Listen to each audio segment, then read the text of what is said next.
I got really into technology and change management because I quite like understanding people. We keep developing like new technology, but we're still operating on a very ancient infrastructure in terms of what we need as human beings. Give yourself a bit of remit, because if you try and make it absolutely endless and think about the world, it will consume you. AI is a tool, so you control it, it does not control you. When I started doing my research or looking into AI, I thought about what is the impact on people. The groups that were more insulated, so not impacted, it was more men than women. Think about what can you move them onto based on their interests, because you definitely don't want to lose them.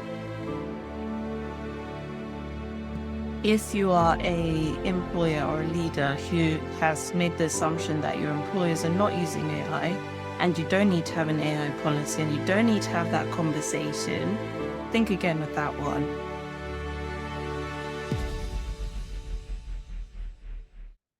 Hey, welcome to the Leaders Podcast with me, Laura McDonald, the leadership coach and mentor. Come with me as I explore the elements of leadership that give leaders like you the power and confidence to make the impact you know you can. I'll be sharing my own experiences, top tips and insights, and talking to some very special guests to share their thoughts and leadership experiences on mindset, influence, change, and growth. So let's get right to it.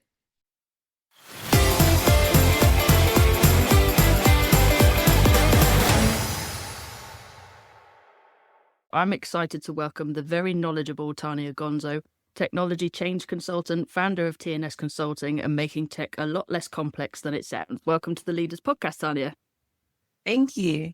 Thank you for having me. You're welcome. It's been great to speak to you so far, so I'm intrigued to hear what you'll have to say today. We have spoken a little bit about this subject on previous episodes, but I think you'll have some fantastic insights that will definitely add to that. But before we start, I have a question for you. I speak a lot on here about the need to serve yourself so you can serve others better, and my guests all have different ways of doing that, so we've been on a bit of a mission to share them far and wide. So my question to you is, what have you done to serve yourself in the last 24 hours? So I joined my local social club. So hear me out on this one. So it's like a local club and you show up on a Wednesday. Sometimes like a big group just goes to the pub, and yesterday was a games night. And I realized what I really need is more social events where I can just go and be myself and actually talk a bit of rubbish and just like, just have a bit of fun. So that's how I've been doing it, just getting out the house, because TV gets a bit boring in the evening. Oh, that's interesting. I have to admit, I don't know much about social clubs. Like, what do they do? It's literally just show up and talk to people kind of club. So I live in a small village. And like, I've lived here for a few years and I actually don't know anyone, and I moved away from home. So it was like, I was jealous of people who go to their pub with their friends every Friday. So that's what the social club is. You just show up as you are. The age group is like from like 20 to late 70s, which is super cool because you mix all the age groups and you get to know like what's actually going on in this village and the history, and it's just nice. Like yesterday's game was called like herd mentality, where you just like say an answer for that everyone is going to agree on, and the discussions are hilarious, and it's just really lighthearted way to end the day. Yeah, amazing. I quite like that. I like the idea of, just especially with the age groups, because I think we often congregate in just our still sort of little friendship age group, don't we? But it's interesting to talk to different people. I remember when I was in school, I used to sit, when I first started going to secondary school, I had to take the bus every day. And there was a lady on there who lived in the next village over, and I just happened to sit next to her on day one, and we got talking. And for the next 3 or 4 months, I sat next to her every day because I was so interested in what she had to say. It was amazing. So I think, that mixing is really important, isn't it? Yeah. Well, I'm glad you feel like you're bringing your social life together again, so that's really good. Well, thank you for sharing that. I appreciate it. It's definitely an answer we've not had before. We're running out of third spaces, or running out of spaces to just go and have fun for like free, Oh, I agree, definitely. Even when you go to the pub, it's going to cost you a lot. So you've been dealing in the world of tech and change for a number of years now, but we all know that job titles are just the tip of the iceberg. So who is Tarnia and how did she get here?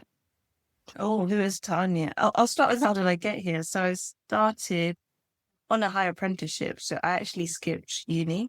I had the offers for uni, but I felt a bit like I actually want to get started working. So I started at PwC, which is like a massive big four company, and I was doing consulting. But when you're so junior those days, I was doing a lot of stuff that AI does. So like going on meetings, writing down the minutes, sending that out to everyone and chasing people on actions and stuff like that.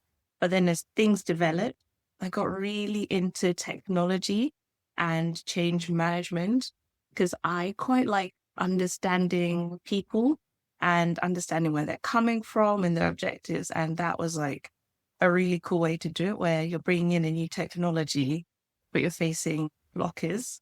And that's kind of how I got to where I am today. I just kept going down that route of trying to understand people in business. I then did like my master's in business psychology because I was like thinking about all the examples of like big businesses where they've made decisions and you're like, did 10 people actually sign off on that decision? How did you actually get there in terms of decision making? There must be some psychology at play. And there definitely is, which brings me to today where I bring that business psychology, that people aspect to something which is quote unquote straightforward, like technology implementation or bringing in a new technology. But when you add it with people, it's really not simple anymore. Yeah, I can imagine. I mean, technology is complicated anyway. But to add that in with the complexity of the human mind that we don't completely understand yet, Exactly. there must be a lot. How does that business psychology mainly support you with your clients? Like, what is it that comes up time and time again for you? I think part of it is this resistance or understanding people's reactions to change. So AI is a massive one where it's like with people are really quite resistant or a bit nervous about it. And the logical thing would be like, they'll come along eventually. But I kind of use business psychology to understand it. One of my favorite is like a thought experiment. It's called the shipper thesis. So essentially, there's this massive ship, say 100 years ago, and over 100 years, they change every aspect of the ship until everything on the ship has been changed completely. And then it gives us the question of, is this the same ship? And I think it maps so nicely to us and our identity, where if you became a marketer 25 years ago, and because of the way the world has changed, they've changed so many aspects of the job. And a lot of people define themselves by their job, right? If you meet someone like, what do you do? What's your job? And it's changed so completely, it kind of unnerves us as a person because our identity has been changed completely. So for me, I try and use a lot of this theory to understand what's going on with people and also start to think about a solution. I think a lot of solutions lie in the past or in theory. And that's kind of how I map it with a lot of business psychology. I think, what psychology could this map with? Why is someone feeling like this and how can I help them? Yeah, it's quite interesting, is it? I like the ship analogy. That's quite an interesting one. I think I've got to that place a few times. It reminds me of something I watched in a movie once. I think it was, I can't remember what it was, but they basically had this old banged up something and somebody said, "Oh, I'll do it up for you." And then when they brought it back as all done up, it looked like they basically just bought all new parts and made a new one. Yeah, exactly. Yeah, and I think we keep developing like new technology. We keep like developing as a society in terms of like what we can do, things, smartphones, but we're still operating on a very ancient infrastructure in terms of what we need as human beings. Like what we need as human beings to be happy is probably about the same as we did in the 1400s. But now we've got like Instagram, we've got all this different technology to contend with as well. And there's a big distinction between need and want, isn't there? And I think quite a lot we struggle to understand the difference between the two. You don't need Instagram. It is a want. It's a nice to have. It, whatever it plays in your life. But but ultimately what we get from that can turn into a need over time. Definitely. And I think that's where a big question around things like smartphones and stuff has come in over time, because obviously there's this huge conversation about social media and, the impact that it's having on people. And and all this, but smartphones in general, I think, even if you're not kind of a social media person, it's very easy to just spend your life staring at it. Yeah. Because you can do work on a smartphone, you can do home stuff, you can order your groceries, you can do anything on there, which is why I've literally joined that social club, because it gets me away from my phone for a couple of hours and I actually talk to people in person. So that's quite cool. I want to talk about the business case for AI. What are the key points that can typically be made, and where are the best places for us to integrate AI in business? Ooh. Where do I start? Okay, so if I start from the top, so with your emails or marketing list as a business, right? If you send your monthly email, you can start to create content using the like word generation tools. So I think ChatGPT, which is super straightforward, so OpenAI. But you can use like stuff like Claude or Gemini to to draft your first draft of content. I'll say draft because AI is a helper, but you need to keep your tone of voice. So you can draft your monthly email. And then the cool thing is a lot of these tools, like MailChimp, for example, embed AI in there. So if you're using MailChimp, it helps you like generate a better headline for the email or the subject header. So it can help that way with like word generation. But you can take it even further with website and like customer service. So there's this thing called Voice Flow AI, which I played around with a bit. It's like an AI chatbot that you can train. So say you are a carpet cleaner or a carpet cleaning company, you can train up this chatbot on your website to take your customers to answer a couple of questions. So if you think you're a carpet cleaner, you might base your quote on the number of rooms, right? Or the location and stuff like that. You can get that information from them. And you can, if you have a shared calendar, you can then put the person for their carpet clean in the calendar and send a quote to them based on those pre-filled stuff. And you can take it even further with phone, like a phone AI agent, where it can like route calls and also book appointments. So it's like super crazy, like in terms of like as a small business, what you can do. And of course, there's like the content generation. You can like generate images and you can also generate videos. So one that I use it's called Synthesia. So you can go on there and you can build like your AI avatar. So you go and you say a script that they've told you to say. And then now you've got an AI avatar, which if you give a script to, they'll say what you need to say. And it would work if you're a company with a super busy CEO who's almost never there for the company announcements. You get the CEO to create that AI avatar, then HR has it, and you create that script for the company announcement.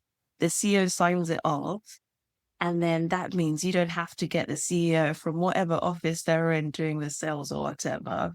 You can get this AI avatar to deliver it, the company announcement or the training, without all the 100 million takes, without all the like human error. We love human error, but you can get rid of it a little bit with Synthesia. So it's like AI is like absolutely crazy in terms of like all the different things you can do. It's more, you have to just think about what do you actually need or like what are your pain points? And then you can start to work from there, which is why I'm here essentially, because it can get quite complex quite quickly. And it might get quite difficult to actually decide what use case, but then also deciding, is this something we want to do as a business? So you can have a voice flow AI agent, but does that match with the experience that you want your customers to have? That's a decision you can make. You know, you can have all this AI image generation, but when it impacts how my customers perceive me in terms of authenticity or that quality touch, that's a decision for you to make as a business owner. Definitely. And I think it's quite interesting to see how a lot of people have sort of gone in terms of their thinking around all of this. So everything you've just listed sounds like, to somebody who starts to panic about it, oh dear, oh my God, AI is going to take over my entire business. But then there's other people that go, well, I don't want any of it. You know, so you can have those people who go all in and get loads of AI and have it Exactly. basically running everything. And you get those people who say, I'm not touching it because it's going to take everything over. But there is a massive middle ground, isn't there? Like you said, just deciding like where it's going to impact, how it's going to impact, and if that's actually acceptable to you. Exactly. And what it means for your business. So, for example, I like AI for small businesses because you can get rid of the things you actually don't like to do. So, there's a lot of small businesses where you are the marketing lead, finance lead, the operations lead, the HR. And you can say, I really just don't like making blog content. It takes me so much time and I don't want to do that, but I love doing the finance stuff. And you can decide to think about how AI can improve it. But a key caveat I keep saying is there must be you checking it over and adding your tone of voice, because it will get really boring as a consumer if everything's AI generated. I want to hear everyone's points of views. I want to hear from you as a business thought leader, what your perspective is in the blog. But I appreciate you don't want to write all 1,000 words from scratch. You can get a first draft and like edit 500 words instead.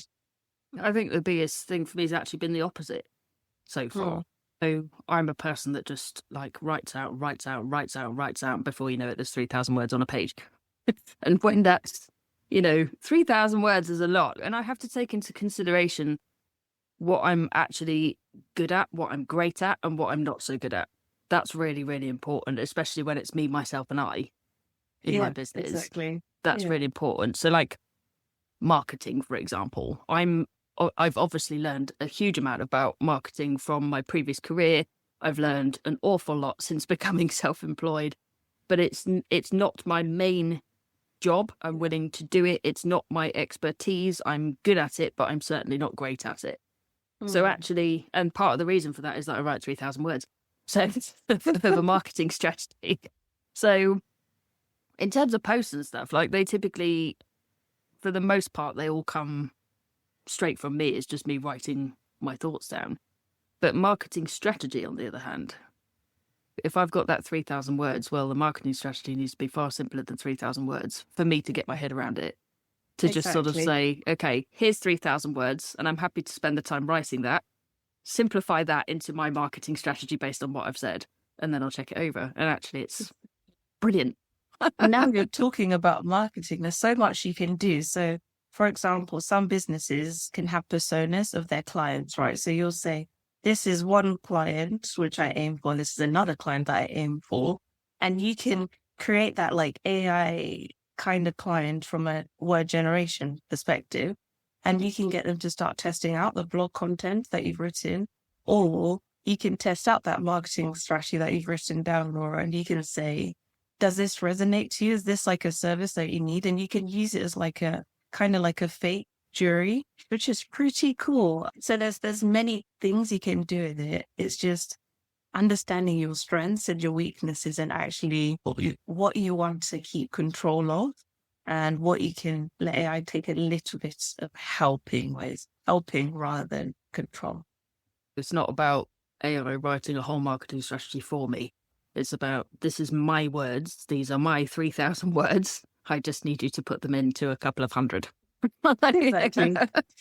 So that I don't confuse myself. Spread it out. Yeah. It's absolutely a tool. I think that was an interesting line I actually heard recently. I think it was a program on Channel 4. It was, I can't remember what it's called, School Swap or something like that.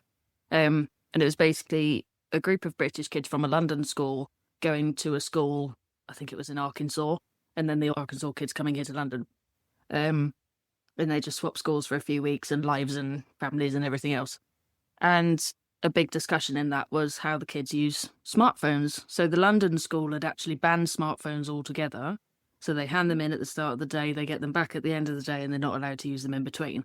The American school actually allowed the kids to keep the phones on the basis that the phones are being used as tools. So they're doing things like checking in on livestock, or they're updating their to-do list on their homework, or do you know what I mean? They're not sat there scrolling through social media in the middle of class. Yeah. But that's the exact reason the London school banned it. Yeah. And they said it's when kids can learn to use phones as the tools they are, they're much more successful in life. And I thought actually the same will be true Yeah, exactly, exactly. And that was like making me think of like Gregor's theory X and theory Y, where it's like, it's kind of like a self-fulfilling prophecy in terms of if you trust someone, will they act more responsibly? And theory Y just says if you trust someone, they will act more responsibly and they will be motivated to do the right thing. But that's pretty cool. So on the subject of motivation, when we spoke the other day, you actually said that motivation plays a big part in what you do and how you help and support Mm. clients and teams to make those changes in technology. What part does it play? Can you just enhance that a little bit? Yeah, definitely. So my favorite motivation theory is self-determination theory by Deci and Ryan. So it says there's three things you need to be motivated. You need to have autonomy. So you need to feel control over your own life or aspects of it. So if you map it to like AI or technology change or the world of work, they need to feel part of the decision-making process to be motivated. The second one would be competence. So you need to feel able to do your job. So for example, you need to bring in like proper training, which like maps to another one called the forgetting cycle, which means essentially after a training session, within an hour, you've forgotten 50%. And then within a day, you've forgotten 70%. So you need to give that quick micro learning, repetitive learning to help someone feel motivated. And the last one, which I'm big on, is belonging. Essentially, as humans, we just need to feel that belonging to something. So maybe in the workplace, like you need to feel part of the team. And I would always use that when I think about change or delivering change. I think about how much in control or part of the journey do the people feel about this change? How much like part of the team, or are we celebrating or making it a little bit fun? I like a bit of fun to bring that belonging. And also obviously the training, how engaging or good is the training? So that those are three key bits to motivate. There's a lot more, but I think those are the key aspects of motivation at work. Definitely. And Dan Pink obviously built on that a few years later when he said autonomy, purpose, mastery. Mm. And that was quite interesting as well, because I thought, mastery obviously is kind of building on what you said about sort of the training and being able to retain stuff and actually learn stuff and build your skills. But I suppose I'm struggling to see where somebody could place a bar and feel like they've got mastery with AI. Like if there's technology that has a limit to what it does, for example, your calculator on your phone, Mm. you can have plus, minus, multiply, divide, and say that's all the functions. Yeah, okay, you can master how to use a calculator, Yeah. because you've done everything it can possibly do. But AI is so limitless in what it I could hear do. you. I hear you on that one. It is limitless. And the even worse thing is they keep upgrading and changing and new capabilities all the time. Like OpenAI will do something, and then Gemini will be like, I can do this, I could do it a bit better. So it's tricky to reach like that mastery. I think for a person in business, or even from my perspective, I just get more comfortable with my remit of AI. So I'll know like what models are happening, play around with them. But then also, I just say my remit is to understand what AI means for others. And if you are a marketing person, you could be like, my remit is to understand the tools that can help me do marketing, or just give yourself a bit of remit, because if you try and make it absolutely endless and think about the world, it will consume you. There's so much to it, isn't there? Yeah. Perhaps that's where the bar sits, though, is perhaps with our own personal skills. If we're using AI as a tool, as we would use a calculator for maths, if you feel like my personal skills in marketing are actually, I feel I've mastered, then AI is the background thing rather than focusing on mastering AI. Exactly. Makes AI is a tool. AI is a tool, so you control it. It does not control you. So rather than trying to master it, is trying to utilize it to master a skill that you have or need to run your business or to be a leader. We've spoken about this a little bit on a previous episode.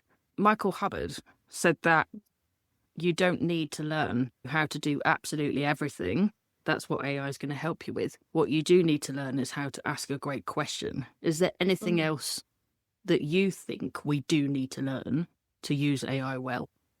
Yes, definitely. So prompting. So with AI, you get as good as you give. So here are my tips to give a good prompt. So if you're giving a prompt, start with a persona. So if you're asking it to help you with financial advice, don't do that. But if you are, you say you are an experienced financial advisor, and then you give it a clear task and say, you are exploring cash flow or how to manage my cash flow. And then you give it a context. And so you say, this is my business, this is what I do. So you build the context around it. And then you give it a format. So for me, I get really tired of the Zs or the Zs in there or the Americanized English. I'll say, please use UK English, bullet points, the tone of voice of something a bit more informal, business language. And then you do that. So each time, if when you give a prompt, you say, this is your skill type. So it hones the AI in. This is the task I need you to do. And this is the context that that task lies in. And this is the format. You get much better stuff out of AI in terms of testing it out. That's like the easiest and the best one to do. And it's a lot about playing with it in anger, for lack of better words. Just keep playing around with it and see what you get. Definitely. Great tips. I think that's really important, isn't it? The first time I played around with sort of marketing strategy, I realized I'd made a little mistake, and it was because I did what you should do and check through, what it's developed. What I realized that what I was trying to market at the time, the strategy it built was aimed at individuals, and actually the word I'd missed out was corporate. Yeah. So thinking through that as well, just sort of going, well, okay, so what has it produced?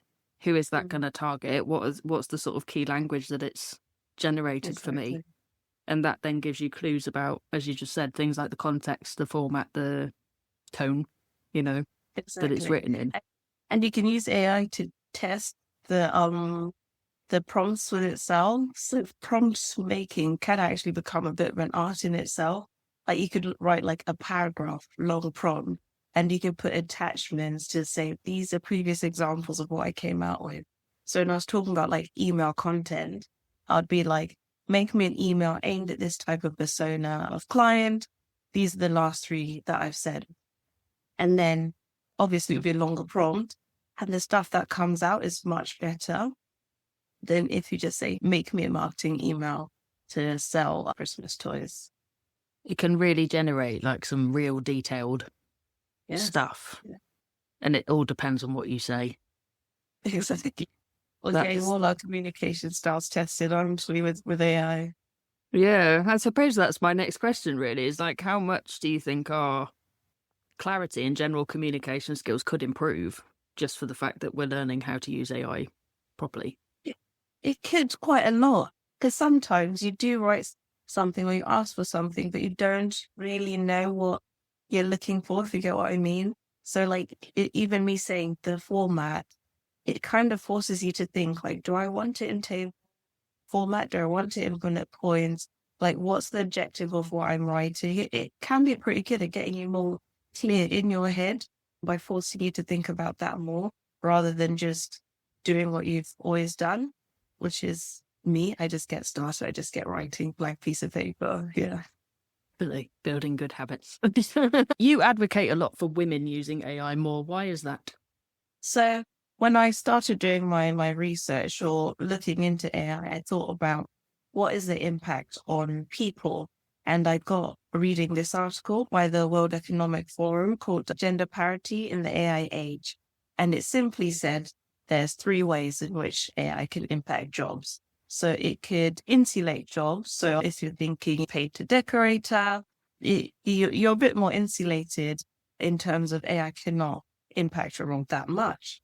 And then there's augment. So your job can be improved. So if you have like a job like a project manager, AI can help you with so many things like getting meeting minutes out or drafting that status update.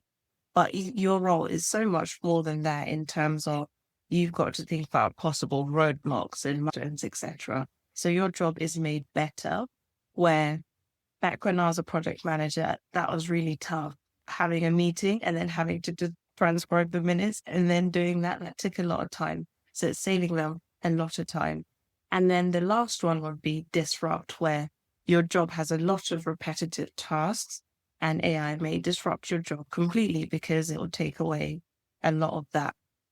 And in terms of the gender balance of the different groups, the groups that were more insulated, so not impacted, it was more men than women.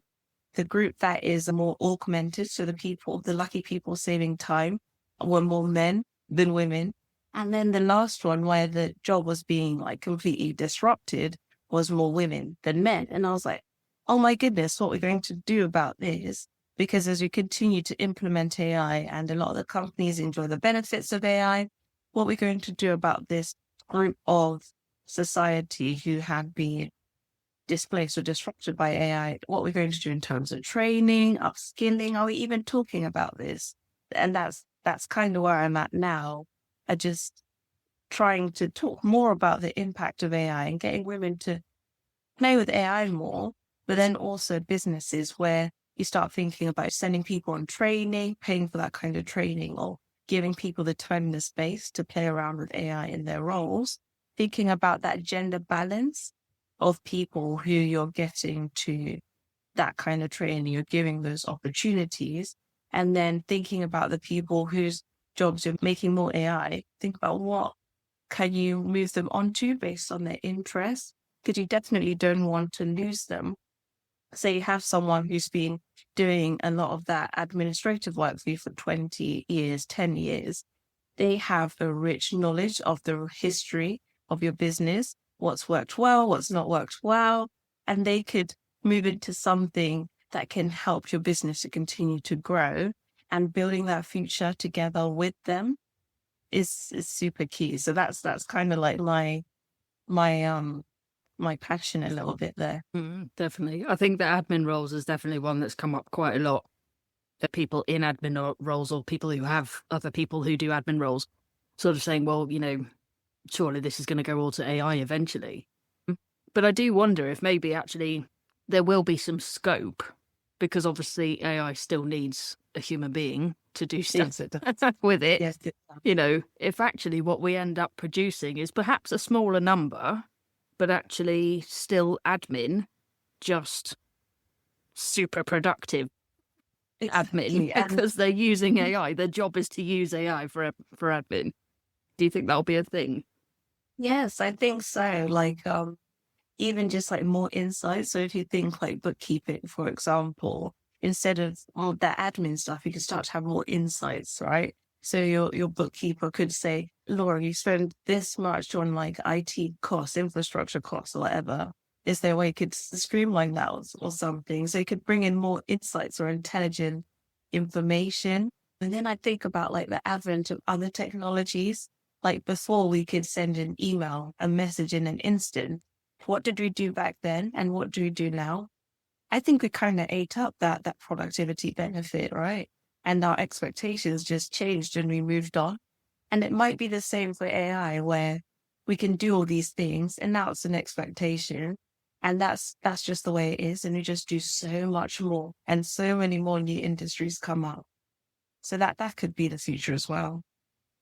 Potentially. Perhaps one consideration will be how much we need to turn into expectation, because a big downside of that kind of expectation around productivity that we accepted when things like the internet and stuff came in, that turned into, okay, so now we have to keep getting more and more and more out of people. Yeah. And that expectation got too high in some cases. Do we need to bear that in mind with AI? Yeah, I think we need to take it slow, because we're still using a product that is developing. I heard the other day that the more like OpenAI or AI develops, the more it hallucinates. So essentially a hallucination is when you put something into AI and it just comes up with whatever it wants to come up with. So if you say to AI, what is 14 plus 11? And it says 27. Because AI it's not thinking, it's more of a guess of what's the best answer, if that makes sense. So instead of the way we talk, I'm trying to send a message, but AI would be like, what's the next best word to go next to fish? Right? But for me, I'd be like fish and chips, right? But I could go all sorts where I could say fish and rice or whatever I want to do. So more hallucinations, which might mean if you rely too much on AI, you might be getting super interesting outputs. I know an example where, so one of the North American airlines, right, they had an AI chatbot on their website. And this guy went on and he was like, I've had a bereavement, I can't take my flight. The AI chatbot then says, our policy is you get a full refund, we get a little bit of money, and you rebook the flight and we pay, right? That wasn't actually true, but that guy went ahead and did that based on the information that AI chatbot had told him. And it went to the court I think in Tribeca, in Canada. It went to the courts and they ruled that because the AI is acting as an employee and making decisions and telling people things as if it was an employee, you guys are still responsible for what that AI said. So it's really interesting in terms of you will still be responsible for what your AI bot says. So you still need people to look on it and to think critically and to not get complacent with what AI is saying and saying that's the truth. Because should AI hallucinate, the more intelligent it gets, it might just say whatever it wants, and customers will expect that because you're using AI as an employee. Then if an employee said it, wouldn't you have to hold to that promise? Yes. It's the short answer. Yeah, I have to admit, I mean, I can't bring any straight to mind right now, but I know that I've put a couple of things in to Google, for example, and their AI obviously has come up with the first answer, and you're just like, that's so wrong. That's not true. That's not true. Or that's not what I asked, or Exactly. I think it's the one thing that's been pointed out consistently from the beginning is that it's the bit that AI doesn't have, will never have, that we will always have, is common sense. Yes. And we are losing a bit of the common sense or the critical thinking. Like if you think about, I worry about like the incoming generation is where I was the generation, if I had a question, I had to look in the encyclopedia, which is super long and boring. But there's a generation where they've actually had the information on their phones, and maybe they might have outsourced their thinking a little bit in general with university, with stuff like that. And that's the generation that's coming in and it's going to be your pharmacist, that's going to be your pharmacist, your doctor, your dentist. And I think it's going to be a very interesting future. But also I'm generally optimistic. I'm sure they'll figure it out. I think that's just what all 20-year-olds are like, isn't it? They'll grow out of it. Eventually. Eventually. A big thing that's come in with all the training work that I do, especially where there's assignments involved, is AI checkers. But one thing I think I had to learn is that if I put a learner's assignment into an AI checker and it comes up and it says, 0% of this is AI, if I then put it in a second time, it'll then come up with more than that. It'll say 20% of this is AI because it's been put in before. So it learns certain Based on the parts. stuff you're checking. That ability to really understand its logic, as it were, and how it goes about being able to do all these tasks for us will be really interesting. But in terms of women's jobs potentially being more affected than men's, I can absolutely see how that might be the case. So it's a case of us really putting the effort in to make sure that there is still equity in all of our industries and that the progress we've made is not lost because of AI. Yes, exactly. And yes, it's a big task, and it's such a cool opportunity to level the playing field a bit more with small businesses versus slightly bigger businesses. Like if you're a small business and you're delivering the work, but then you're selling the work, but then you're managing the work, it can totally level it out a bit more, where you feel like you've got a bit of a jury of employees who can help you a bit more, or someone who can give you their perspective. So hopefully it can actually be something for good, better in society. That's what I always wish for. A big part of AI integration is the conversation leaders have with their teams. Because, of course, there's, as we've already said, there's a lot of fear around change. There's a lot of people believing, they're too limited to learn properly about how to use things like this effectively. What do teams need from their leaders when bringing AI into the business? I think first and foremost, they need open and honest conversation.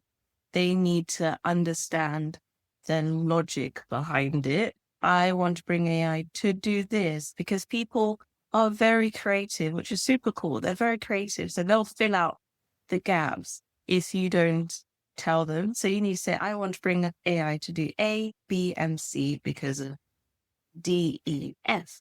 And you need to keep them on that journey and you need to get the feedback. I think that's the first and foremost. I don't think I've worked on a more emotive technology implementation than this.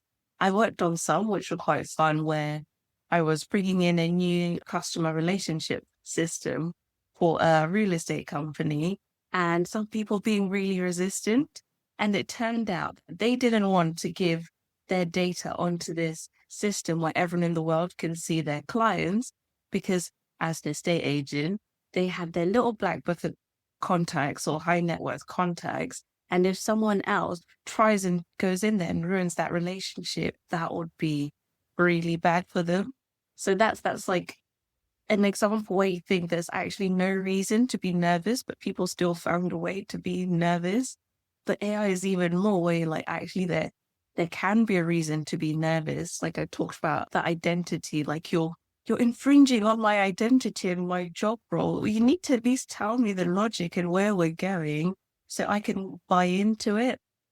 So definitely communicate first and communicate lots and continue to communicate with your people should you want to bring AI.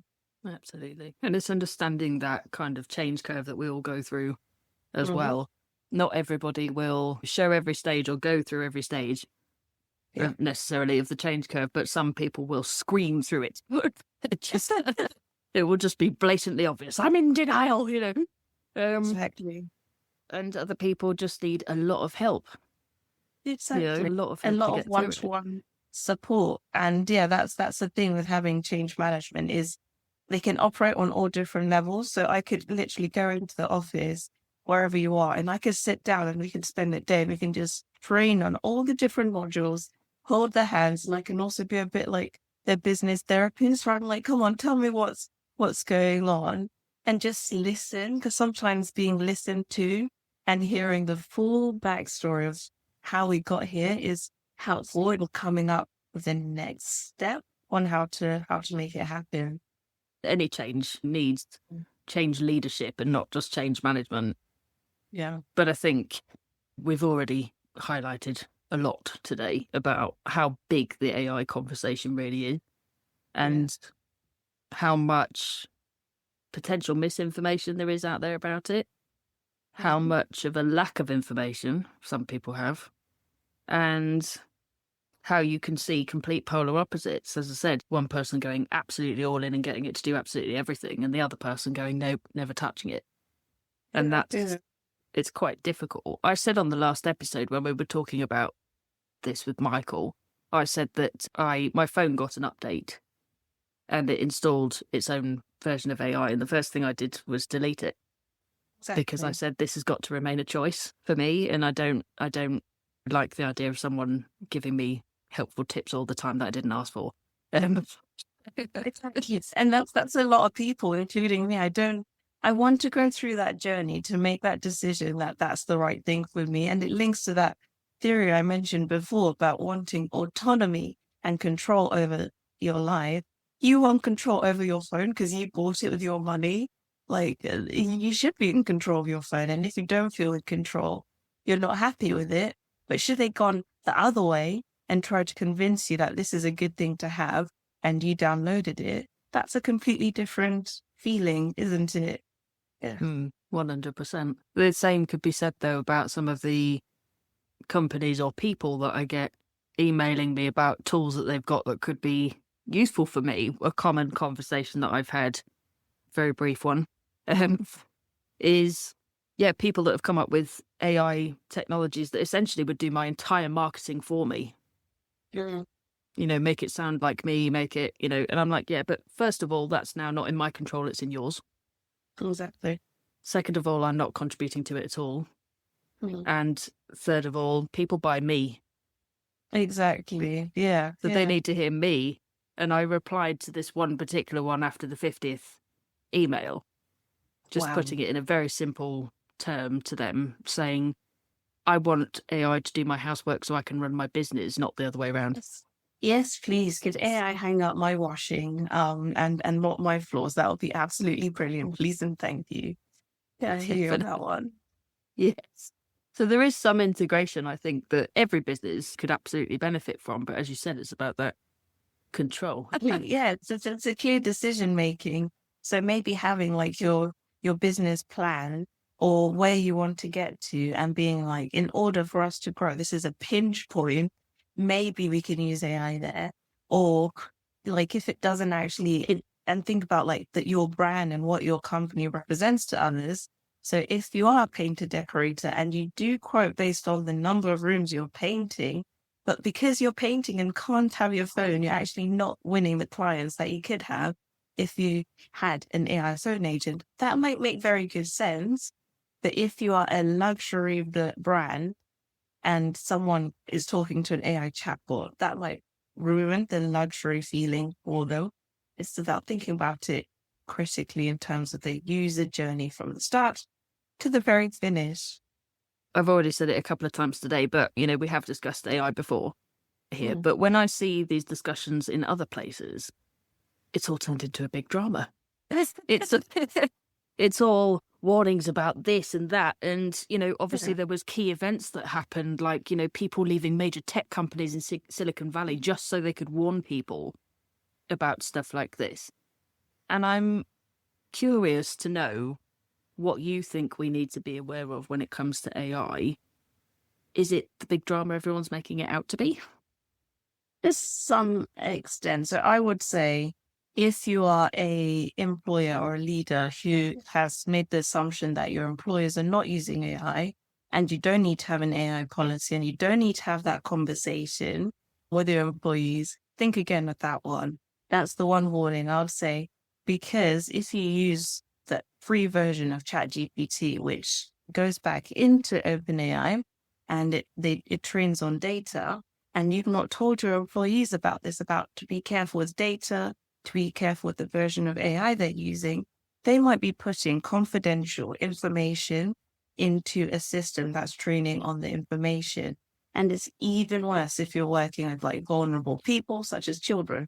So one thing I would say is to have that conversation, have that policy, and also to look into getting like a closed version of the system. So one that you take off the internet and it's just like a closed system of AI, and do it that way and just say, if you're using AI, use this version.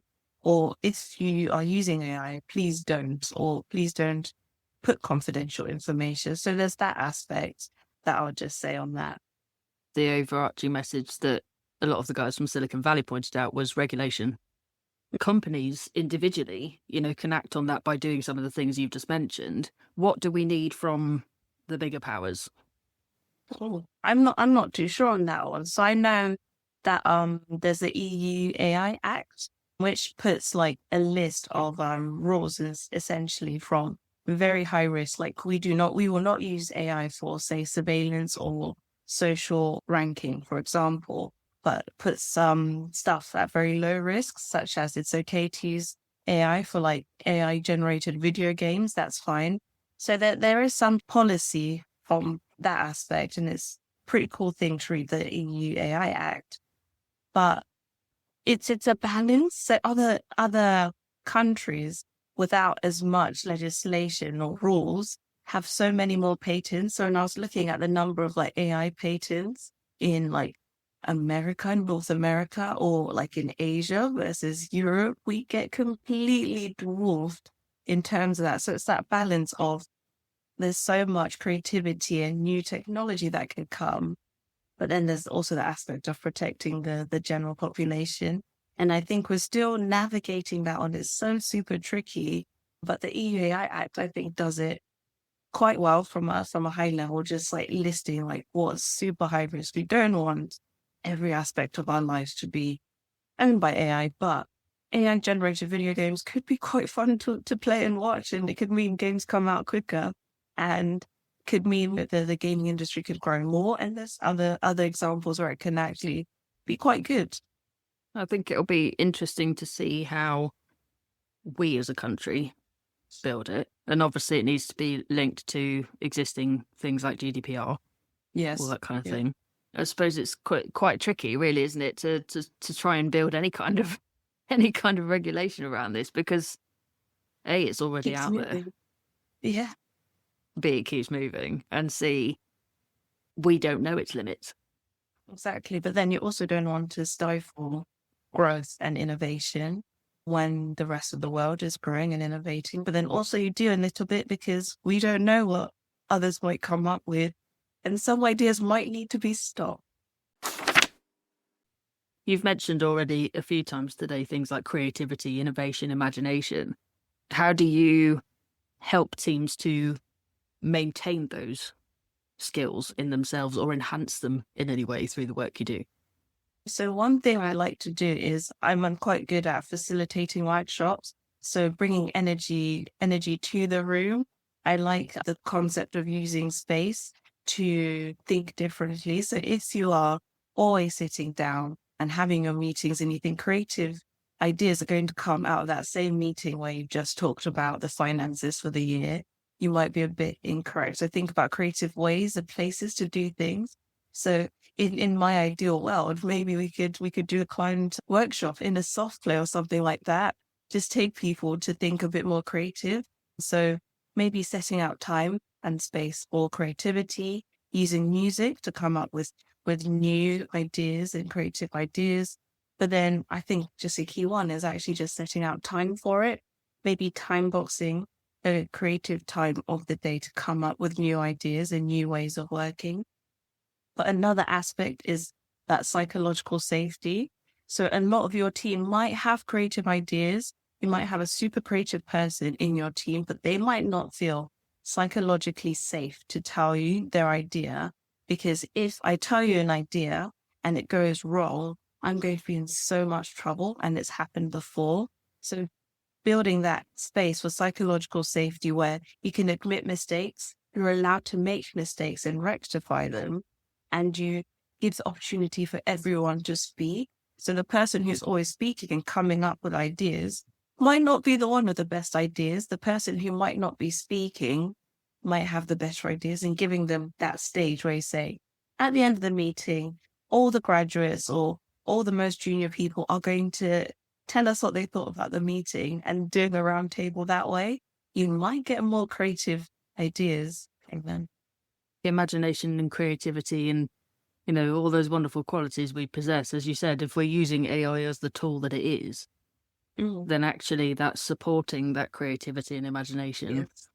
But that time, the thing you said about time, is, something I think a lot of us still need to learn to give ourselves and other people. And that's really important that you do that with your clients. So you actually show them, like, how about blocking this bit out because this person says they're really creative at that time of the day. So let's give them the space to think. Exactly. And being outside as well. I think I'm super creative when I just take a walk. When I have a big problem and I like to figure out at work, and I just take a walk and I eat my lunch on that walk, the clarity and the fresh air just sometimes opens up ideas for me quite a lot. Definitely. Me and my accountability buddy do it quite a lot. Pretty much every time we meet up at like a national trust or something like that, and we just trudge for hours. Nice. That's nice. Battering things out. Oh, that's good. Yeah, makes a huge difference. The main thing for me so far has been how much I can learn through AI by using it for the things I'm not an expert in. And of course, we need to do our due diligence in checking that what it's telling us is actually correct or fact or whatever it needs to be. But it can enhance us significantly if we use it as the tool it is. So that's my kind of best thing about it, as it were. What's the best thing you think we can take out of this technology? Is to not feel too nervous about it, is to explore it carefully and at your own rate. It's very easy to get overwhelmed because you feel like you need to know all the models ever. Is to just go on a couple of websites and sign up to their like newsletter. Just sign up to the Voice Flow newsletter, sign up to the Synthesia newsletter, and let the knowledge come to you whilst you do your own thing. And you'll get some interesting emails and insights that way. It's been fantastic having you on today. This is a topic that is going to shape a lot of our future.